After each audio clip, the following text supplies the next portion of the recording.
Bapak Ibu, Shalom. Saya Yakob. Sebelum kita mulai merenungkan firman Tuhan hari ini, mari kita berdoa terlebih dahulu.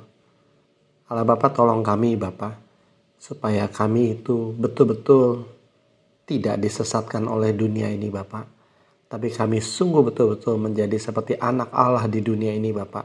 Berfungsi penuh seperti Kristus. Dapat menjadi alatnya Allah Bapa untuk membawa banyak orang.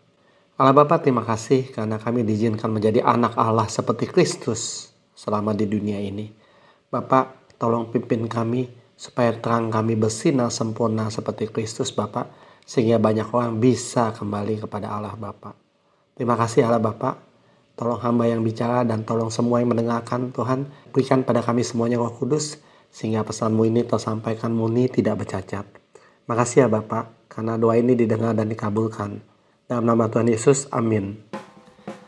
Bapak Ibu, kita tahu bahwa di dalam kekristenan iman itu ada dua macam. Iman level pertama yaitu iman yakin bahwa Tuhan Yesus adalah juru selamat satu-satunya, penghapus dosa manusia. Nah, kalau orang ini sudah punya iman level pertama ini, maka dia akan memberikan dirinya dibaptis air. Artinya dia percaya kepada Tuhan Yesus dan bersedia mengikuti Tuhan Yesus. Tetapi kemudian ada iman level kedua. Iman level kedua ini disebutkan oleh Tuhan Yesus sendiri di Yohanes 14 ayat 12. Tuhan Yesus berkata, jika orang itu percaya kepadaku, maka dia akan melakukan juga pekerjaan-pekerjaanku. Jadi iman level 2 itu adalah iman yang dimiliki orang-orang yang melakukan pekerjaan-pekerjaan Tuhan Yesus. Mereka sudah sangat percaya pada Tuhan Yesus dan mereka melakukan juga pekerjaan-pekerjaan Tuhan Yesus. Ini iman level 2. Nah, kepada semua orang yang punya iman level 2 ini, maka Allah Bapa akan memberikan kepada mereka Roh Kudus. Contoh paling mudah tentang hal ini ada di murid-murid Tuhan Yesus ya. Jadi waktu Tuhan Yesus sudah bangkit dan naik ke surga, dia minta sama semuanya, hai kalian semua berkumpullah di Yerusalem menantikan Roh Kudus yang akan diberikan Bapa. Dan mereka semuanya nurut, mereka berkumpul di Yerusalem menantikan Roh Kudus. Lalu pada hari Pentakosta itu Roh Kudus diberikan pada semua yang menanti di Yerusalem. Tetapi kepada murid-murid yang tidak ada di Yerusalem, maka Roh Kudus tidak diberikan pada mereka. Jadi Bapak Ibu lihat syaratnya ya. Kalau kita ingin dibaptis Roh Kudus, yang pertama itu kita harus taat perintah Allah. Jadi Bapak Ibu lihat ya, waktu mereka taat perintah Tuhan Yesus untuk menanti di Yerusalem, maka Roh Kudus diberikan pada mereka. Tapi kalau mereka tidak taat menanti di Yerusalem, maka Roh Kudus tidak diberikan pada mereka. Jadi Bapak Ibu, sekali lagi ada dua level iman di dalam kekristenan. Iman yang pertama itu iman keyakinan, yang kedua iman melakukan. Nah, iman pertama itu buktinya adalah baptis air, iman level 2 buktinya adalah dibaptis Roh Kudus oleh Allah Bapa. Ada satu perkataan Tuhan Yesus di Markus 16, yaitu kata-kata yang dia berikan sebelum dia naik ke surga. Dan kata-kata Tuhan Yesus ini langsung menjelaskan dua level iman ini. Saya akan bacakan Markus 16 ini secara parafras, maksudnya dengan bahasa sehari-hari supaya lebih mudah dimengerti. Yesus berkata kepada 11 murid itu, selagi engkau pergi ke seluruh bagian dunia, beritakanlah Injil kepada segala makhluk. Jadi selagi kita pergi ke pasar, selagi kita pergi ke mall, selagi kita pergi sekolah, selagi kita pergi kerja, beritakanlah Injil, kata Tuhan Yesus. Lalu Tuhan Yesus melanjutkan, siapa yang percaya dan dibaptis akan diselamatkan, tetapi siapa yang tidak percaya akan dihukum. Nah, ini iman level 1. Siapa yang percaya dan dibaptis akan diselamatkan. Itu iman level 1. Lalu Tuhan Yesus melanjutkan dengan iman level 2. Tuhan Yesus berkata seperti ini. Dan tanda-tanda ini akan menyertai mereka yang percaya. Mereka akan mengusir setan dalam namaku. Mereka akan bicara dalam bahasa baru. Mereka akan menumpangkan tangan atas orang sakit dan orang-orang itu akan memperoleh kesembuhan. Jadi Bapak Ibu, ini kepada mereka yang mengerjakan pekerjaan-pekerjaan Tuhan Yesus, mereka akan diberikan karunia bisa mengusir setan dalam nama Tuhan Yesus. Mereka akan bicara bahasa-bahasa baru, yaitu mengatur alam. Di situ contohnya pegang ular, dikasih racun. Mereka bisa ngatur segala macam alam ini. Seperti Tuhan Yesus mengatur alam. Dan mereka bisa menumpangkan tangan atas orang sakit dan orang itu akan memperoleh kesembuhan. Ini iman level 2. Jadi iman level 2 itu akan memberi kita 3 karunia ini. Mengusir setan, menyembuhkan orang sakit, dan mengatur alam. Lalu Markus 16 melanjutkan. Setelah berbicara seperti itu, maka Tuhan terangkat ke surga dan dia duduk di sebelah kanan Allah Bapa. Maka mereka pun pergi memberitakan Injil ke semua penjuru. Jadi mereka semua langsung melakukan hal itu. Ini iman level 2. Mereka pun pergi memberitakan Injil ke semua penjuru dan Tuhan turut bekerja dan meneguhkan firman-Nya tadi dengan mukjizat-mukjizat yang menyertainya. Jadi Bapak Ibu, kita tahu dari Markus 16 ini, Tuhan Yesus sendiri menyebutkan dua level iman. Iman yang pertama yaitu percaya dan dibaptis. Iman level kedua itu adalah melakukan pekerjaan Tuhan Yesus. Mengusir setan, menyembuhkan yang sakit, bicara bahasa baru untuk mengatur alam. Nah Bapak Ibu, mari kita sekarang menyoroti kasus yang menarik di Lukas 7. Yesus pergi ke Kapernaum. Di sana ada hamba seorang perwira yang sangat dihargai oleh perwira itu. Hamba itu sedang sakit parah dan hampir mati. Jadi waktu Yesus ke Kapernaum, di sana tuh ada seorang perwira Romawi ya, yang punya hambanya tuh sakit dan hambanya itu sakitnya parah dan hampir mati. Ketika mendengar tentang Yesus, perwira Romawi itu mengutus tua-tua bangsa Yahudi kepadanya untuk meminta Yesus datang menyembuhkan hambanya itu. Jadi Bapak Ibu kelihatannya perwira ini cukup tinggi pangkatnya ya. Sebab dia bisa panggil para pemimpin Yahudi dan meminta tolong mereka menemui Yesus. Berarti perwira ini jabatannya tinggi sekali. Jadi para tua-tua ini menemui Yesus dan mendesak Yesus untuk memenuhi permintaan perwira ini. Mereka bilang, dia pantas kok terima hal ini. Karena dia tuh memang sayang sama bangsa kita. Walaupun dia orang Romawi. Dan dia sendiri telah membangun rumah ibadah bagi kita. Jadi Bapak Ibu di sini kita lihat bahwa para tua-tua itu menganggap Yesus harus menolong perwira ini. Karena perwira ini pantas ditolong. Dia punya jasa A, jasa B, jasa C. Nah Bapak Ibu ini menarik ya. Kita sering merasa tidak layak ditolong Tuhan karena kita nggak punya jasa buat Tuhan. Tapi kalau kita punya jasa buat Tuhan, kita merasa layak ditolong. Ini permintaan yang pantas sih. Lalu Lukas 7 melanjutkan. Maka Yesus pergi bersama mereka. Namun ketika dia sudah tidak jauh lagi dari rumahnya, perwira itu mengutus sahabat-sahabatnya kepada dia dan berkata, Tuhan, jangan repot-repot, sebab aku tidak layak menerimamu di bawah atapku. Itu sebabnya aku juga merasa tidak layak datang menemuimu. Jadi Bapak Ibu kita ngerti kenapa perwira ini tidak datang sendiri menemui Yesus, tapi dia mengutus tua-tua Yahudi itu. Rupanya dia merasa tidak layak menemui Yesus. Jadi perwira ini cukup rendah hati dan tahu Yesus itu tinggi sekali. Dia merasa dirinya tidak layak karena dia orang Romawi, bukan orang yang sebangsa dengan Yesus. Dan rupanya dia tahu juga peraturan Yahudi ya, bahwa orang Yahudi itu gak boleh masuk ke rumah orang yang non-Yahudi gitu ya. Bisa najis gitu ya. Nah Bapak Ibu, jadi perwira ini menolak Yesus masuk rumahnya karena dia merasa gak layak. Tapi mari kita lihat kata-katanya lagi. Perwira itu melanjutkan kata-katanya seperti ini. Tetapi engkau katakan saja sepatah kata, maka hambaku itu akan sembuh. Sebab aku sendiri seorang bawahan, dan di bawahku ada pula prajurit. Jika aku berkata kepada salah seorang prajurit itu, pergi, maka ia akan pergi. Dan jika aku berkata kepada prajurit yang lain lagi, datang, maka dia akan datang. Atau jika aku berkata kepada hambaku, kerjakan ini, maka dia akan mengerjakannya. Dan setelah mendengar hal itu, Yesus merasa takjub akan perwira itu. Dan sambil berpaling kepada orang-orang yang mengikutinya, Yesus berkata, aku berkata kepadamu, aku tidak pernah menemukan iman sebesar ini, bahkan di Israel. Nah Bapak Ibu, cerita ini ditutup dengan kalimat yang menarik sekali. Dan setelah kembali ke rumah, orang-orang yang diutus itu mendapati hamba yang sakit itu telah sehat. Jadi Bapak Ibu, ini kesembuhan yang terjadi tanpa Yesus mengatakan apapun. Ini kesembuhan yang terjadi hanya karena iman perwira itu. Coba mari kita selidiki, apakah perwira itu memiliki iman level 1 apa iman level 2? Dia jelas punya iman level 1. Karena begitu dia mendengar kabar tentang Yesus, dia langsung mengutus orang menemui Yesus, memohon Yesus menyembuhkan. Berarti dia sangat yakin Yesus mampu menyembuhkan. Jadi dia jelas punya iman level 1. Nah, apakah dia punya iman level 2, iman melakukan pekerjaan Yesus? Jelas dia punya juga. Karena dia minta hambanya disembuhkan. Tuhan Yesus pasti mau menyembuhkan. Dan itu memang pekerjaan Tuhan Yesus, menyembuhkan siapapun yang berharap padanya. Jadi Bapak Ibu, perwira ini punya dua level iman sekaligus. Dia yakin akan Tuhan Yesus dan dia minta tolong Tuhan Yesus untuk menyembuhkan hambanya. Padahal itu bukan untuk kepentingannya, untuk kepentingan hambanya. Jadi bisa kita simpulkan bahwa kalau satu orang punya iman level 1 dan iman level 2 sekaligus, dia yakin Tuhan Yesus mampu sembuhkan dia, lalu dia juga melakukan pekerjaan-pekerjaan Tuhan Yesus, maka dia bisa sembuh. Nah, Bapak Ibu, mari kita lihat kelanjutan cerita ini.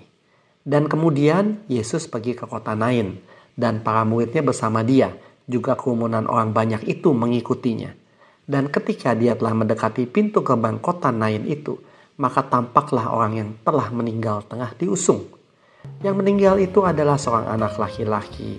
Dia anak tunggal, ibunya telah janda, dan banyak orang dari Nain juga menyertainya.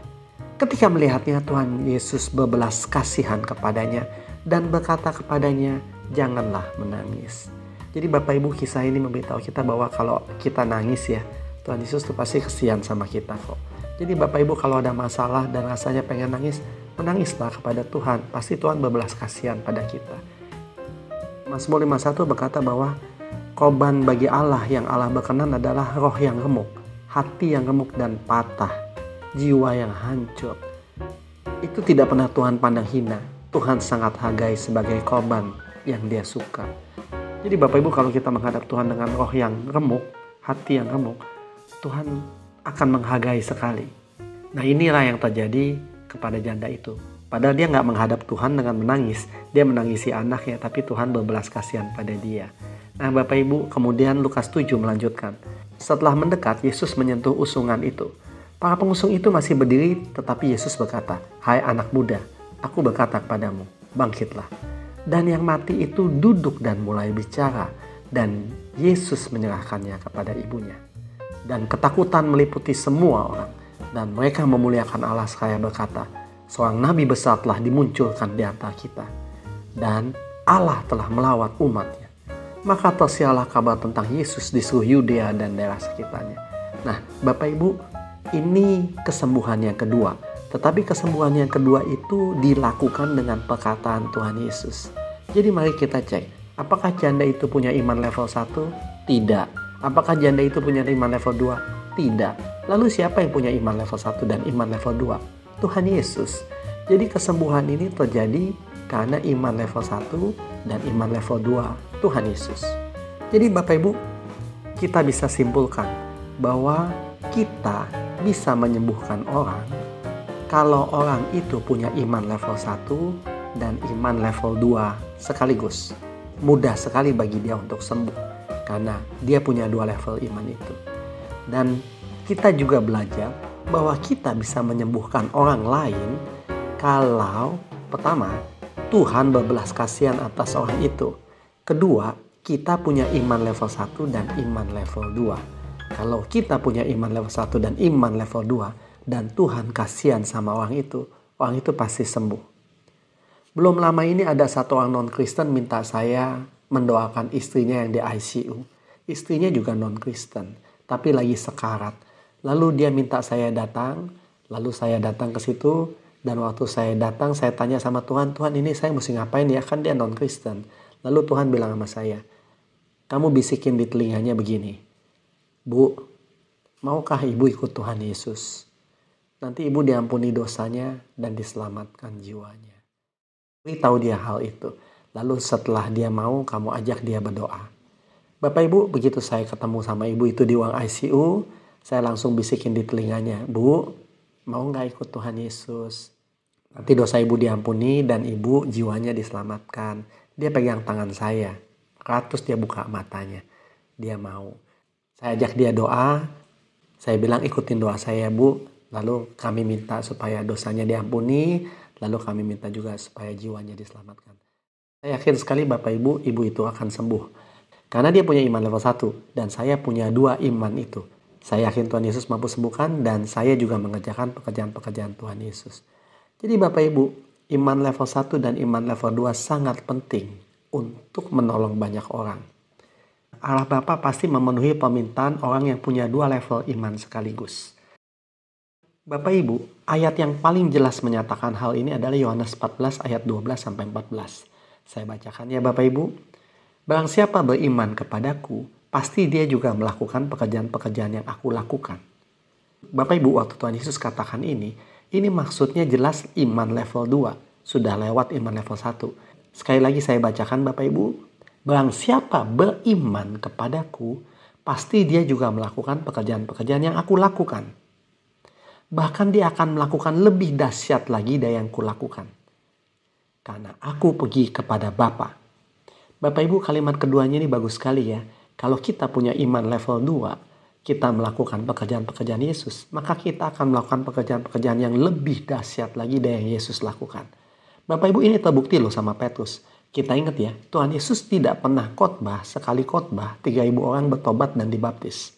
Tetapi Petrus waktu berkhotbah 3.000 orang langsung dibaptis. Berarti Petrus berkhotbah lebih dahsyat daripada Tuhan Yesus. Lalu waktu saya renungkan ini, Tuhan bilang sama saya, coba kamu ingat kejadian perempuan pendarahan itu. Perempuan pendarahan itu menyentuh jubah Yesus dan dia sembuh. Dia sentuh jubah Yesus dan sembuh. Tetapi kalau kita baca kisah para rasul, Petrus itu menyembuhkan orang cuma dengan bayangannya. Jadi orang itu berebutan kena bayangan Petrus. Karena kalau kena bayangan Petrus, mereka bisa langsung sembuh. Paulus lebih gawat lagi. Paulus itu sapu tangannya, kain yang bekas dipakai Paulus, itu dibawa pulang ke rumah dan ditempelin ke orang yang sakit, maka orang itu sembuh. Jadi Bapak Ibu, Petrus menyembuhkan cuma dengan bayangan. Paulus menyembuhkan dengan sapu tangannya, tisunya. Jadi kalau zaman ini ada Paulus gitu ya, Paulus pakai dong tisu saya.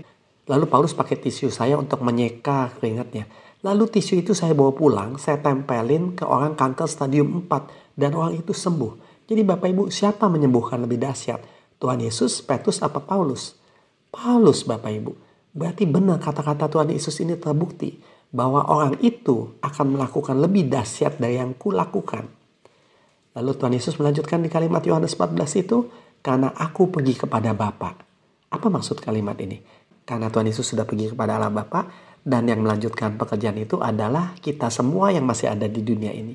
Jadi Bapak Ibu, kalau ada orang mengaku Kristen, tetapi dia tidak pernah melakukan pekerjaan-pekerjaan Tuhan Yesus, berarti dia belum Kristen. Sebab orang Kristen sejati pasti melakukan pekerjaan-pekerjaan Tuhan Yesus. Pasti dia punya iman level 2. Lalu Tuhan Yesus mengakhiri kalimat itu dengan kata-kata ini. Dan apa saja yang kamu minta dalam namaku, aku akan melakukannya. Supaya Bapa dapat dimuliakan di dalam Putra. Ya, jika kamu meminta sesuatu dalam namaku, aku akan melakukannya. Jadi Bapak Ibu, kalau kita punya iman level 2, maka semua doa kita akan dikabulkan. Itulah yang terjadi sama perwira itu. Dia punya iman level 2, maka tidak perlu Yesus mengucapkan apapun juga. Iman level 2-nya itu menyelamatkan hambanya. Itu juga yang terjadi pada pemuda dari Nain itu. Tuhan Yesus menyembuhkannya karena Tuhan Yesus punya iman level 2. Dia mengerjakan pekerjaan Allah Bapa. Maka waktu dia bilang, kamu bangkit, doa itu langsung dijawab oleh Allah Bapa. Orang itu langsung bangkit. Nah, tapi jadi pertanyaan nih. Seandainya hamba perwira itu sudah sembuh, lalu 2 tahun kemudian dia sakit lagi, apakah perwira itu kembali mencari Yesus? Iya, dia pasti tetap mencari Yesus lagi. Tapi Yesus sudah tidak ada. Mungkin Yesus sudah naik ke surga, atau mungkin Yesus ada di kota lain.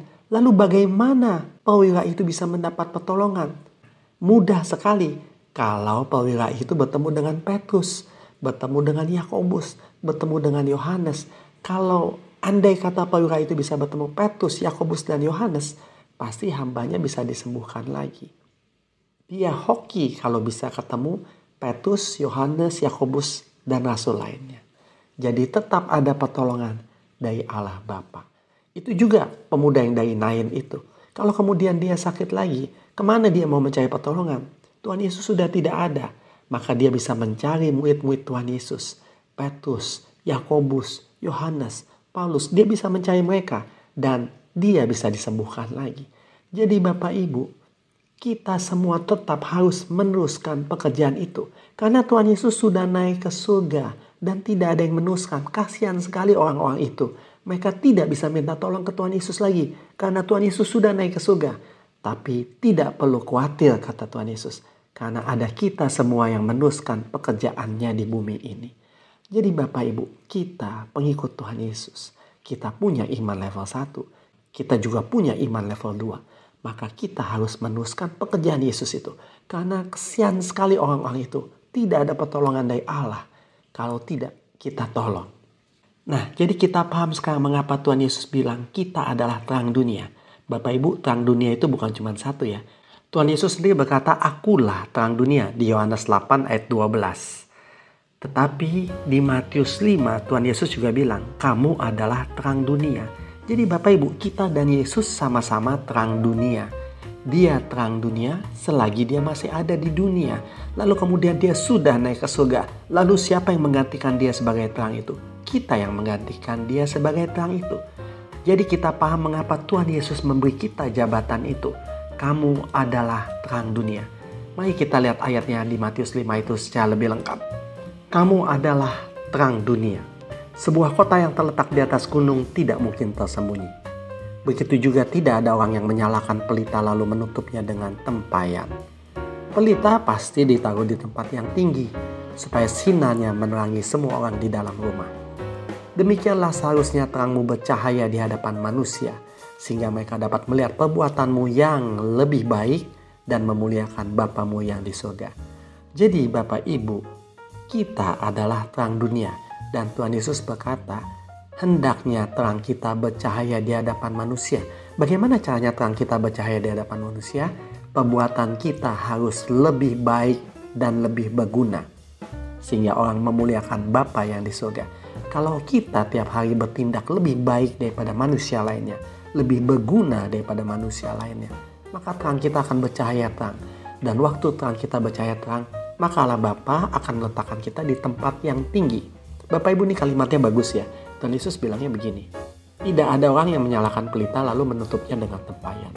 Dengan kata lain dia ingin berkata seperti ini sih, saya nggak bodoh ya, saya yang nyalain kamu jadi terang dunia. Dan kamu sudah berusaha supaya terangmu itu sangat terang. Saya senang sekali, karena kamu terangnya bercahaya sangat terang. Saya akan angkat kamu tinggi, supaya kamu bisa menerangi banyak orang. Jadi Bapak Ibu, kalau kita menjaga terang kita, makin lama makin terang, kita berbuat makin baik, lebih baik dari semua orang, maka Allah Bapa itu akan mengangkat kita tinggi. Kita akan naik pangkat, kita akan makin lama makin tinggi, supaya banyak orang diterangi oleh terang kita. Itu udah hukumnya Bapak Ibu. Makin terang kita, makin tinggi posisi kita. Sehingga satu ketika kita akan jadi kota di atas gunung. Tidak mungkin tersembunyi sama sekali. Orang pasti langsung bisa lihat kita. Jadi Bapak Ibu, kita adalah terang dunia. Jadi Bapak Ibu, bagaimana caranya kita bisa jadi terang dunia? Mudah sekali. Kita sembuhkan semua orang. Semua orang yang Tuhan kirim ke kita tanya Tuhan bagaimana menyembuhkannya. Lalu kita doa minta kesembuhan bagi dia. Dan doa kita pasti terkabul karena kita punya 2 level iman. Kita yakin Tuhan Yesus pasti mampu sembuhkan dia. Dan kita punya iman level 2 juga. Kita melakukan pekerjaan-pekerjaan Yesus di dunia ini. Maka orang itu pasti sembuh.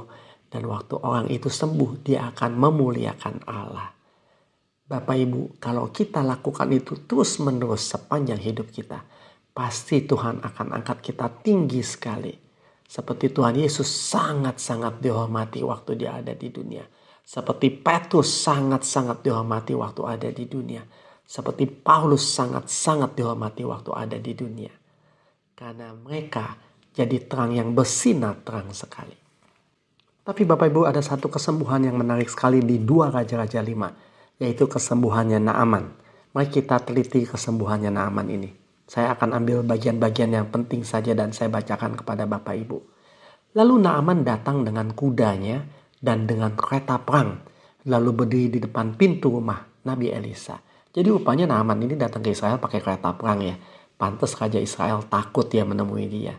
Tapi kemudian dia menemui Elisa. Dan Elisa mengutus seorang utusan kepadanya dengan berkata, pergilah dan kau harus mandi 7 kali di sungai Yordan. Biar dagingmu kembali kepadamu dan kustamu menjadi tahir. Awalnya Naaman marah-marah sih. Karena dia bilang, ngapain sih gue mesti ke sungai Yordan? Di negara gue juga banyak sungai bagus-bagus. Kenapa gue mesti ke sungai Yordan ini berendam 7 kali? Tapi pegawainya membujuknya. Udahlah Pak, coba aja, nothing tulus lah Pak. Udah sampai begini jauh, masa cuma 7 kali nyelam aja Bapak gak mau. Lalu Naaman turun dan menyelam 7 kali di Yordan. Sesuai dengan perkataan abdi Allah itu. Lalu tubuhnya pulih kembali seperti tubuh seorang anak kecil. Dan dia menjadi tahir. Jadi Bapak Ibu, Naaman disembuhkan dari kusta itu dengan 7 kali menyelam. Pertanyaan kita adalah, apakah Naaman punya iman level 1? Tidak, Bapak Ibu. Dia datang ke Nabi Elisa kan karena kepepet. Udah gak bisa sembuh di mana-mana lagi. Jadi dia bilang, udahlah coba aja lah. Emang dia datang karena yakin gitu? Tidak. Lalu apakah Naaman punya iman level 2? Melakukan pekerjaan-pekerjaan Allah? Tidak juga. Karena dia disuruh nyelam di sungai Yordan aja dia gak mau. Jadi Bapak Ibu, Naaman tidak punya 2 level itu. Tetapi dia bisa sembuh. Kenapa dia bisa sembuh? Karena petunjuk Allah jelas sekali dan ditaati oleh dia. Jadi Bapak Ibu, kadang-kadang kesembuhan itu tidak terjadi karena ada iman level 1 atau iman level 2. Kesembuhan itu terjadi karena ada petunjuk yang jelas dari Allah dan orang itu taat kepada petunjuk itu. Jadi sekarang kita tahu ada 3 macam kesembuhan yang bisa terjadi. Pertama, sembuh seperti Naaman dengan arahan yang jelas dari Allah Bapa dan orang itu taat. Jadi kalau ada orang sakit menemui kita tanya dulu Allah Bapa bagaimana caranya dia sembuh. Misalnya Allah Bapa bilang suruh dia lakukan ini, maka dia akan sembuh. Kalau kita kasih tahu orang itu dan kalau dia mau melakukannya pasti dia sembuh kok. Saya pernah mengalami ini Bapak Ibu. Ada satu orang tuh yang punya penyakit saraf berat sekali. Lalu dia tuh mesti minum obat siang sama malam. Kalau enggak dia nggak bisa tidur. Jadi dia sangat tergantung sama obatnya. Puluhan tahun dia tergantung obatnya. Lalu satu ketika Tuhan berkata kepada saya begini, suruh dia berhentiin obatnya, suruh dia punya iman kepada saya, bahwa saya bisa menyembuhkan dia dan dia bisa lepas dari ketergantungan obatnya. Lalu saya bilang sama ibu itu, Bu, stop obatnya, percayalah Tuhan Yesus bisa menyembuhkan, ibu akan sembuh kok tanpa obat. Tapi dia gak percaya sama saya. Lalu pada siang itu juga terjadi hal yang menarik. Dia beli obatnya di apotik, lalu pas dia pulang sampai ke rumahnya, ternyata obatnya hilang. Jadi malam itu dia tidur tanpa obat Bapak Ibu. Dan malam itu dia bisa tidur nyenyak sekali. Dari situ dia tahu dia sudah disembuhkan Tuhan. Bapak Ibu, kesembuhan ini terjadi karena apa? Tidak ada iman dia sama sekali. Juga 2 level iman saya tidak bekerja di situ karena saya tidak mengatakan apapun juga. Sembuhlah engkau, saya gak bilang begitu. Saya cuma sampaikan pesan Allah Bapa dan dia taat. Ini sembuh seperti caranya Naaman. Yaitu ada arahan jelas dari Allah Bapa dan dia terpaksa melakukannya. Dia tidak mau melakukannya, cuman Allah paksa dia melakukannya.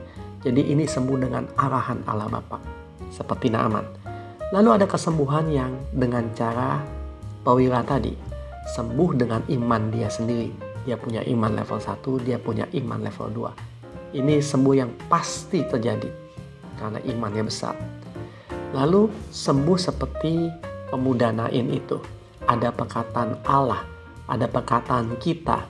Kita punya iman level 1, kita punya iman level 2. Maka orang itu bisa sembuh. Jadi Bapak Ibu jangan lupa, ada 3 cara menyembuhkan. Yang pertama, arahan Allah Bapa jelas sekali. Kedua, pasiennya itu punya iman level 1, punya iman level 2. Dan yang ketiga, kita yang disuruh Tuhan menyembuhkan, itu punya iman level 1, punya iman level 2. Pasti bisa sembuh. Tapi omong-omong Bapak Ibu, by the way, sebenarnya kenapa sih ada masalah penyakit-penyakit ini? Mari kita lihat Yesaya 19 ayat 22. Tuhan berkata di situ, Tuhan akan memukul Mesir, memukul tetapi kemudian menyembuhkannya. Maka mereka akan kembali kepada Tuhan dan dia akan menjawab doa mereka dan menyembuhkan mereka. Jadi kita paham Bapak Ibu bahwa Tuhan itu memberikan penyakit, memberikan pukulan dengan tujuan untuk menyembuhkan. Tuhan memukul dengan tujuan mereka kembali kepada Tuhan. Lalu dia akan menjawab doa mereka dan menyembuhkan mereka. Jadi Bapak Ibu kita harus selalu memandang orang sakit seperti ini. Bahwa Tuhan sedang memukul mereka dengan tujuan mereka kembali kepada Tuhan. Lalu kita sampaikan pesan Tuhan ini. Ayo kembali kepada Tuhan. Nanti Tuhan akan menjawab doamu dan menyembuhkan engkau. Kita ajak mereka kembali Tuhan. Kalau mereka mau kembali kepada Tuhan, mereka berdoa kepada Tuhan, maka Tuhan akan menyembuhkan mereka dengan salah satu dari 3 cara yang barusan kita pelajari. Jadi Bapak Ibu, mari kita sembuhkan semua orang yang Tuhan kirim kepada kita. Kalau orang itu mencari pertolongan Tuhan seperti Perwira tadi, dia akan lebih mudah disembuhkan. Kalau orang itu dikasihani Tuhan seperti pemuda Nain itu, maka dia juga mudah disembuhkan. Mereka pasti disembuhkan Tuhan. Bapak Ibu, Roma 10 ayat 11 berkata begini, barang siapa percaya kepada dia tidak akan dipermalukan. Jadi Bapak Ibu, waktu kita menjalankan pekerjaan menjadi terang dunia ini, menyembuhkan orang-orang, kita tidak perlu takut dipermalukan. Tetapi ada beberapa orang Kristen yang tidak mau berdoa kesembuhan bagi orang lain karena mereka takut orang itu tidak sembuh. Bapak Ibu, kita semua harus ingat Roma 10 ayat 11. Roma 10 ayat 11 berkata, barang siapa percaya kepada Dia tidak akan dipermalukan. Jadi Bapak Ibu, kalau kita punya iman level 1 dan kita punya iman level 2, kita tidak akan dipermalukan Allah. Orang itu pasti sembuh. Kalau pasiennya punya iman level 1 dan iman level 2, dia juga tidak akan dipermalukan. Dia pasti sembuh. Jadi Bapak Ibu, mari kita jadi terang dunia. Mari kita mulai menyembuhkan setiap orang yang dikirim Allah Bapa kepada kita. Mereka pasti sembuh. Karena kita punya iman level 1. Kita punya iman level 2. Amin. Mari kita berdoa Bapak Ibu. Allah Bapa, terima kasih karena hari ini kami belajar bahwa kami bisa jadi terang dunia yang efektif seperti Tuhan Yesus. Menyembuhkan banyak orang sehingga banyak orang bisa memuliakan Allah. Kembali kepada Allah dan bertobat. Allah Bapa, berikan pada kami hati yang baru. Hati yang punya iman level 1 dan iman level 2. Seperti Tuhan Yesus Bapa. Sehingga kami bisa menyembuhkan banyak orang yang Kau kirim kepada kami. Nama Tuhan dipermuliakan. Dan kami bisa menjadi terang dunia yang efektif seperti Tuhan Yesus. Terima kasih Allah Bapa untuk firman yang indah hari ini. Kami mau Bapa, kami mau jadi terang dunia seperti Tuhan Yesus. Kami mau Allah Bapa, kami mau jadi terang dunia seperti Tuhan Yesus. Terima kasih Allah Bapa untuk firman hari ini. Dalam nama Tuhan Yesus kami mengucap syukur untuk firman hari ini. Amin. Bapak Ibu, selamat menyembuhkan. Selamat jadi terang dunia. Pasti kita jadi anak Allah di bumi dan di sorga. Persis seperti Tuhan Yesus. Amin.